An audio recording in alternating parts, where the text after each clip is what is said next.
भक्तों, 14 जनवरी मकर संक्रांति के दिन तिल खाने का वो कौन सा सही और गुप्त तरीका है जो पैसों को चुंबक की तरह आपके घर खींच सकता है। पर वो कौन सी एक छोटी सी गलती है जो आज लाखों लोगों को गरीबी के दलदल से बाहर निकलने ही नहीं दे रही है। सावधान हो जाइए।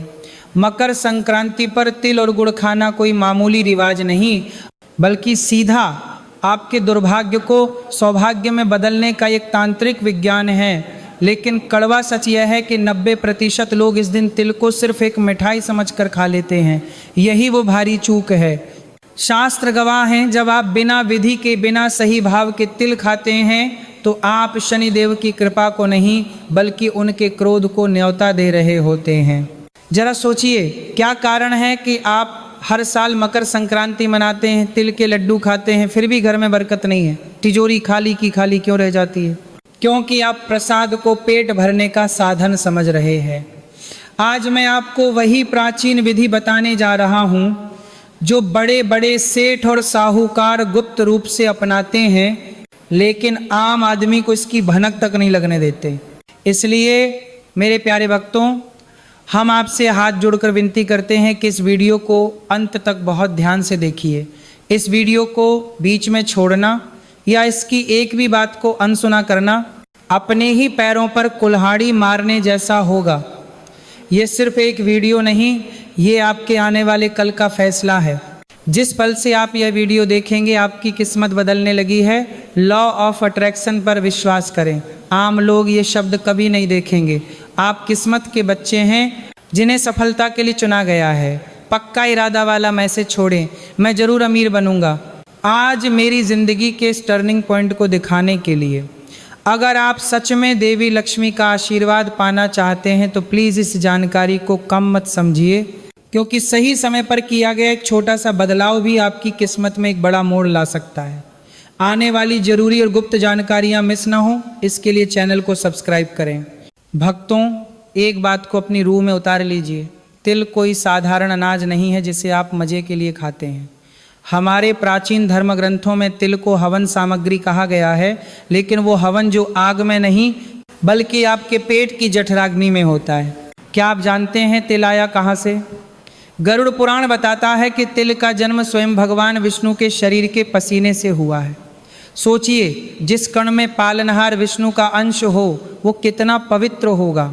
इसीलिए कहा जाता है कि मकर संक्रांति पर एक मुट्ठी तिल का दान और सेवन सोने के दान के बराबर फल देता है। लेकिन इसका असली राज्य आपकी कुंडली और आपकी तिजोरी से जुड़ा है। 14 जनवरी का दिन पिता और पुत्र के महामिलन का दिन है। सूर्य देव जो पिता हैं अपने पुत्र शनिदेव जो पुत्र हैं के घर मकर राशि में प्रवेश करते हैं। ज्योतिष की दुनिया में सूर्य आत्मा और राजकाज हैं और शनि न्याय और कर्म है। आम दिनों में इन दोनों में नहीं बनती, लेकिन आज के दिन पिता अपने बेटे के घर मेहमान बनकर जाते हैं। यहाँ समझिए वो बात जो कोई नहीं बताता। तिल शनि का प्रतीक है और गुड़ सूर्य का। जब आप तिल और गुड़ को मिलाकर खाते हैं तो आप अनजाने में ही अपनी कुंडली के सबसे खतरनाक दोष को शांत कर रहे होते हैं। आप सूर्य और शनि को एक साथ मिला रहे होते हैं। जिस इंसान की कुंडली में सूर्य और शनि का झगड़ा खत्म हो जाता है उस घर में दरिद्रता टिक ही नहीं सकती, लक्ष्मी वहाँ खींची चली आती है। इसलिए जब आप संक्रांति पर तिल का लड्डू अपने मुंह में डालें तो ये ना सोचें कि आप मिठाई खा रहे हैं, ये सोचें कि आप शनि और सूर्य की शक्तियों को अपने शरीर में धारण कर रहे हैं। ये एक दिव्य औषधि है जो आपके दुर्भाग्य को काट रही है। भक्तों, अब अपने दिल को थाम लीजिए, क्योंकि अब मैं जो बताने जा रहा हूँ वो कड़वा सच है जिसे सुनकर शायद आपकी नींद उड़ जाए। मकर संक्रांति पर तिल खाना अमृत पीने के समान है, लेकिन अगर तरीका गलत हो तो वही तिल आपके जीवन में विष यानी जहर घोल सकता है। जरा अपने आप से पूछिए, पिछले साल मकर संक्रांति पर आपने क्या किया था? हजारों घरों में मैं देखता हूँ लोग बाजार से तिल के लड्डू या गजक लाते हैं और फिर क्या होता है, बच्चे स्कूल से आते ही गंदे हाथों से उसे खाने लगते हैं। महिलाएं टीवी देखते हुए सास बहू के झगड़े की बातें करते हुए उसे चबाती हैं। पुरुष बिस्तर पर लेटे लेटे बिना हाथ मुंह धोए तिल खा लेते हैं। कई लोग तो जूते चप्पल पहनकर रसोई में खड़े होकर तिल खाते हैं। सावधान, ठहर जाइए, यही वो महापाप है, यही वो अनर्थ है जो आप अनजाने में कर रहे हैं। शास्त्र चीख चीख कर कहते हैं मकर संक्रांति के दिन तिल केवल भोजन नहीं रहता, वो साक्षात शनि देव और यमराज का प्रसाद बन जाता है। क्या आप मंदिर का प्रसाद जूतों में खाते हैं? क्या आप प्रसाद को झूठे मुंह खाते हैं? नहीं ना। तो फिर इस दिन आप ऐसी गलती कैसे कर सकते हैं? जब आप क्रोध में, गंदगी में या बिना नहाए तिल खाते हैं तो आप शनिदेव को न्योता नहीं दे रहे, बल्कि आप उनके कोप को, उनके गुस्से को अपने शरीर में बुला रहे हैं।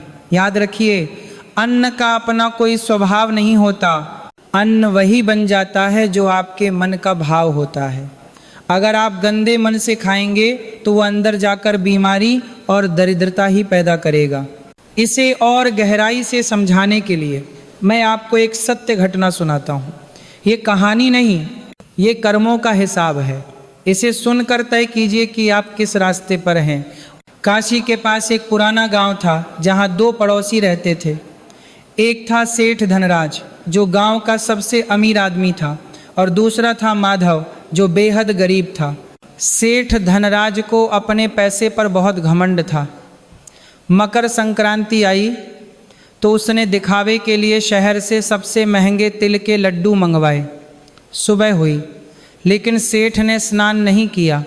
वह अपने बिस्तर पर बैठा अपने नौकरों पर चिल्ला रहा था, गाली गलौज कर रहा था। उसी गुस्से और अहंकार में बिना कुल्ला किए उसने वो तिल के लड्डू उठाए और मुंह में भर लिए। उसने न सूर्य को जल चढ़ाया न पितरों को याद किया। उसके मन में सिर्फ यह भाव था, मैं राजा हूँ, मैं जो चाहे खा सकता हूँ, मेरा कोई क्या बिगाड़ लेगा। उसी गांव के दूसरे कोने में माधव था। उसके पास खाने को रोटी नहीं थी, तिल तो बहुत दूर की बात थी। उसने गिड़गिड़ाकर पड़ोसी से एक मुट्ठी काले तिल उधार मांगे। कड़कड़ाती ठंड में उसने सुबह 4 बजे उठकर ठंडे पानी से स्नान किया। गीले कपड़ों में ही उसने सूर्य देव को अर्घ्य दिया। फिर उसने वो मुट्ठी भर तिल अपने हाथ में लिए और रोते हुए प्रार्थना की, हे शनिदेव, हे मेरे पितरों, मैं गरीब हूँ, मेरे पास धन नहीं है, लेकिन मेरा मन साफ है। इस छोटे से भेंट को स्वीकार करें और मेरे परिवार के कष्ट हर लें। उसने पहले चींटियों को तिल डाला, फिर गाय को खिलाया और अंत में जो बचा उसे ईश्वर का आशीर्वाद समझकर अपने बच्चों को खिलाया। अब सुनिए प्रकृति का न्याय क्या कहता है। मात्र 3 साल, जी हाँ, सिर्फ 3 साल के अंदर उस घमंडी सेठ धनराज का सब कुछ नीलाम हो गया। उसे ऐसी पेट की बीमारी हुई कि डॉक्टर भी हैरान रह गए। उसका इकलौता बेटा जुए में सब हार गया। जानते हैं क्यों? क्योंकि उसने तिल नहीं खाया था। देनी के पास बात चल कर के पत्थर बात साथ की, तपने शर्मात की पत्थर की कारी नहीं। जानते हैं जी नहीं। उसने अहंकार और अपमान को खाया था। शनिदेव ने उसकी संपत्ति को ऐसे निचोड़ लिया जैसे गन्ने से रस। और वो गरीब माधव, आज उसके घर में लक्ष्मी का वास है। उसका छोटा सा व्यापार चल पड़ा, उसके बच्चे विद्वान बने, उसके घर से बीमारी और क्लेश हमेशा के लिए चले गए, क्योंकि उसने तिल के साथ श्रद्धा और समर्पण खाया था। भक्तों, ये कहानी आपकी भी हो सकती है।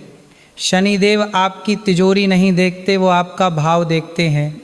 अगर आप मकर संक्रांति पर 5,000 रुपये किलो वाली मिठाई खा रहे हैं, लेकिन मन में दूसरों के लिए जहर है, जलन है, या आप बिना शुचिता सफाई के खा रहे हैं, तो लिख लीजिए आप गरीबी को खुद निमंत्रण दे रहे हैं।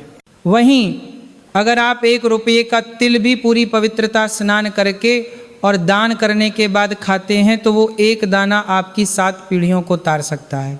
चुनाव आपका है, सेठ धनराज बनकर बर्बाद होना है या माधव बनकर आबाद होना है। भक्तों, क्या आप भी माधव जैसी कृपा पाना चाहते हैं? क्या आप चाहते हैं कि शनिदेव की टेढ़ी नज़र आपकी तिजोरी से हट जाए? तो अभी इसी पल नीचे कमेंट बॉक्स में पूरी श्रद्धा से लिखें जय शनिदेव या जय माँ लक्ष्मी। शर्माइए मत, ये सिर्फ एक कमेंट नहीं है, ये भगवान के दरबार में आपकी हाजिरी है। जैसे माधव ने पुकारा था वैसे आप भी पुकारें। जो भक्त आज सच्चे दिल से यह नाम लिखेगा, समझ लीजिए उसकी प्रार्थना सीधे ऊपर वाले तक पहुंच गई। लिखिए और अपनी सोई हुई किस्मत को जगाइए।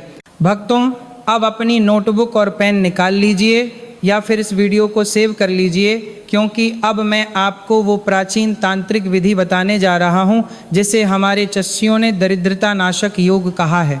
आपने गलती जान ली, आपने कर्मों का हिसाब जान लिया। अब जानिए कि 14 जनवरी को तिल को अपने शरीर के अंदर कैसे उतारा जाए कि वो आपकी सोई हुई किस्मत को जगा दे। यह विधि बहुत सरल है, लेकिन इसमें एक एक सेकंड और एक एक विचार का महत्व है। इस विधि को हम 3 चरणों में करेंगे। इसे त्रिशक्ति प्रयोग कहते हैं। पहला चरण शुद्धि और समय। सबसे पहले समय का ध्यान रखें। मकर संक्रांति के दिन तिल खाने का सबसे उत्तम समय है सूर्योदय के बाद और दोपहर से पहले। याद रखिए, अंधेरे में तिल नहीं खाना है और सूर्यास्त के बाद तो बिल्कुल नहीं, क्योंकि सूर्यास्त के बाद तिल खाने से शरीर में भारीपन आता है और नकारात्मक शक्तियां सक्रिय हो सकती हैं। सुबह उठकर सबसे पहले स्नान करें। अगर संभव हो तो नहाने के पानी में थोड़ा सा गंगा जल और कुछ दाने काले तिल के डाल लें। ये कोई साधारण स्नान नहीं होगा, ये आपके शरीर के चारों ओर एक सुरक्षा कवच बना देगा। स्नान के बाद लाल या पीले रंग के वस्त्र पहने। काले कपड़े इस दिन पहनने से बचें। भले ही हम शनि देव की पूजा कर रहे हैं, लेकिन मकर संक्रांति सूर्य के स्वागत का दिन है, इसलिए शुभ रंग पहनना जरूरी है। आरी पार्टी के साथ जो कारी के अब अपनी रसोई में जाएं।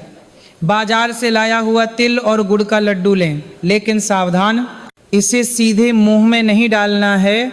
अभी यह सिर्फ एक मिठाई है। इसे औषधि और चुंबक बनाने के लिए हमें इसे जागृत करना होगा। दूसरा चरण संकल्प और अभिमंत्रित करना। ये सबसे महत्वपूर्ण हिस्सा है। 99% लोग इसे नहीं करते, इसीलिए वे गरीब रह जाते हैं।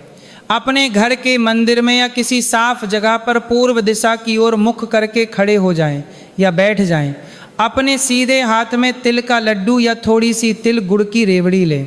अब अपनी आंखें बंद करें, गहरी सांस लें। सोचिए कि आंखें मंदिर में, अपने आंखें बंद करें। साक्षात सूर्य देव आपके सामने हैं और उनकी सुनहरी किरणें आपके हाथ में रखे तिल पर पड़ रही हैं। अब मन ही मन एक संकल्प लें। संकल्प यानी ब्रह्मांड को भेजा गया आपका आदेश। मन में बोलें, हे सूर्य नारायण, हे न्याय के देवता शनि देव। मैं अपना नाम बोलें, अपने और अपने पूर्वजों के नाम से इस पवित्र तिल को ग्रहण कर रहा हूँ। मेरे शरीर से रोग और मेरे घर से दरिद्रता का नाश हो। जैसे तिल और गुड़ एक हो गए हैं, वैसे ही मेरे जीवन में मान सम्मान और धन दौलत एक हो जाएं। इस प्रार्थना को 3 बार दोहराएं। महसूस करें कि आपके हाथ में रखा वो साधारण सा लड्डू अब एक दिव्य ऊर्जा से भर गया है, वो अब चमक रहा है। उसमें आपके सारे कर्जों को खत्म करने की ताकत आ गई है। यह भाव होना बहुत जरूरी है। तीसरा चरण प्रसाद ग्रहण और मानस दर्शन। अब आता है अंतिम चरण यानी खाना। लेकिन रुकिए, इसे जानवरों की तरह गटकना नहीं है। हमारे आयुर्वेद में लिखा है कि ठोस को पियो और तरल को खाओ, यानी तिल को इतना चबाना है कि वो मुंह में ही पानी बन जाए। जैसे ही आप तिल का पहला टुकड़ा मुंह में रखें, अपनी आंखें बंद रखें। जब आप चबा रहे हों तो एक विशेष दृश्य अपनी बंद आंखों से देखें। कल्पना करें कि तिल के दाने आपके शरीर के अंदर जाकर सुनहरी रोशनी में बदल रहे हैं। कल्पना करें कि आपके पेट की अग्नि आपके पुराने पापों को, आपके कर्ज को, आपकी गरीबी को जलाकर राख कर रही है। महसूस करें कि जैसे जैसे गुड़ की मिठास आपके गले से नीचे उतर रही है, वैसे वैसे आपके जीवन में धन का प्रवाह शुरू हो रहा है। भक्तों, ये कोई जादू टोना नहीं है, ये मन की शक्ति का विज्ञान है। जब आप इस पवित्र दिन पवित्र वस्तु को पवित्र विचार के साथ खाते हैं तो आपका अवचेतन मन धन को आकर्षित करने के लिए सक्रिय हो जाता है। एक गुप्त उपाय, तिल खाने के तुरंत बाद पानी न पिएं। कम से कम आधे घंटे तक उस स्वाद को, उस ऊर्जा को अपने शरीर में रमने दें। आधे घंटे बाद अगर हो सके तो तांबे के लोटे से थोड़ा सा पानी पिएं। तांबा सूर्य का धातु है। ये उस ऊर्जा को आपके शरीर में लॉक कर देगा। भक्तों, तिल खाने की विधि तो आपने जान ली, लेकिन एक बात अभी भी अधूरी है। अगर आपने यह नहीं किया तो सारी मेहनत बेकार जा सकती है। क्या आपने कभी सोचा है कि पैसा आता तो है पर रुकता क्यों नहीं? दवाइयों में पैसा क्यों जाता है? घर में बिना बात के क्लेश क्यों होता है? इसका कारण है पितृदोष। जब हमारे पूर्वज हमसे नाराज होते हैं या वे भूखे प्यासे होते हैं तो वे हमारी धन की थैली में छेद कर देते हैं। वे हमें श्राप नहीं देते, बस अपना हक मांगते हैं। और मकर संक्रांति का दिन पितरों को मनाने का सबसे बड़ा दिन है। शास्त्र कहते हैं कि तिल यमराज का प्रिय भोजन है और पितरों की तृप्ति का साधन है। इसलिए खुद तिल खाने से पहले आपको अपने पितरों का हिस्सा उन्हें देना होगा। इसकी विधि बहुत आसान है। जब आप नहा कर आएँ और तिल खाने जा रहे हों, उससे ठीक पहले एक मुट्ठी काले तिल और थोड़ा सा गुड़ लें।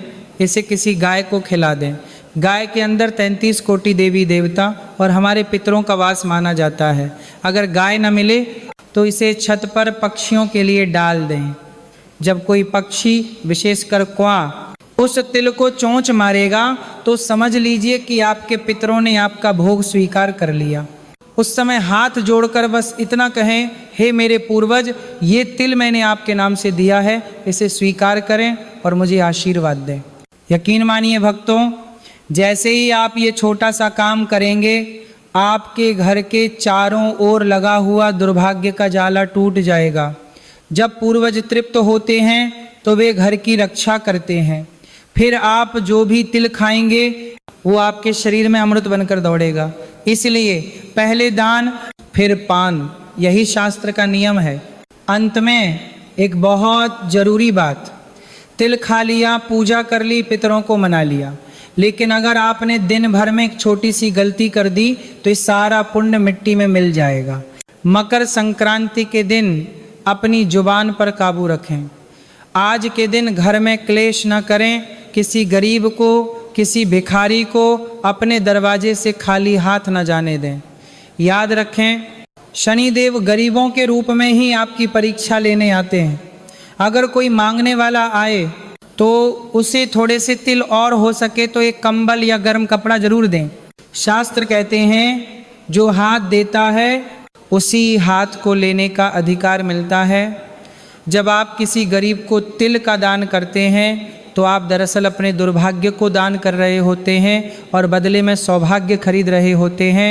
आज के दिन झूठ न बोलें, किसी की निंदा न करें, अपने मन को शांत रखें, क्योंकि आज ब्रह्मांड की ऊर्जा बहुत तेज होती है। जो आप सोचेंगे वही कई गुना होकर वापस आएगा। मेरे प्यारे भक्तों, 14 जनवरी का सूरज आपके जीवन में एक नई सुबह लेकर आ रहा है। यह जानकारी जो मैंने आज आपको दी है, ये किताबों में नहीं मिलती, यह संतों के अनुभव का सार है। तिल का वो एक दाना जिसे आप कल खाएंगे, वो सिर्फ दाना नहीं है, वो एक बीज है जो भविष्य में सफलता का वट वृक्ष बनेगा। डरिए मत, घबराइए मत।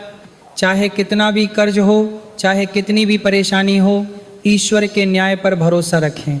बस इस बार मकर संक्रांति को एक त्योहार की तरह नहीं बल्कि एक साधना की तरह मनाएं। मैं परमपिता परमेश्वर, सूर्य नारायण और कर्मफल दाता शनिदेव से प्रार्थना करता हूँ कि जो भी भक्त इस वीडियो को देख रहा है और जिसने सच्चे मन से इस ज्ञान को स्वीकार किया है, उसके घर में धन धान्य के भंडार भर जाएं, उसकी 7 पीढ़ियां राज करें। जाने से पहले एक बार फिर अपने संकल्प को दोहराएं। नीचे कमेंट बॉक्स में लिखें, मैं सौभाग्यशाली हूँ, जय शनिदेव। वीडियो को लाइक करना न भूलें, क्योंकि यह भी एक डिजिटल दान है। इसे अपने परिवार और दोस्तों के साथ शेयर करें ताकि उनका भी भला हो। कर भला तो हो भला। अगली वीडियो में फिर मिलेंगे एक और दिव्य रहस्य के साथ। तब तक के लिए जय श्री कृष्णा, जय शनिदेव, ओम शांति।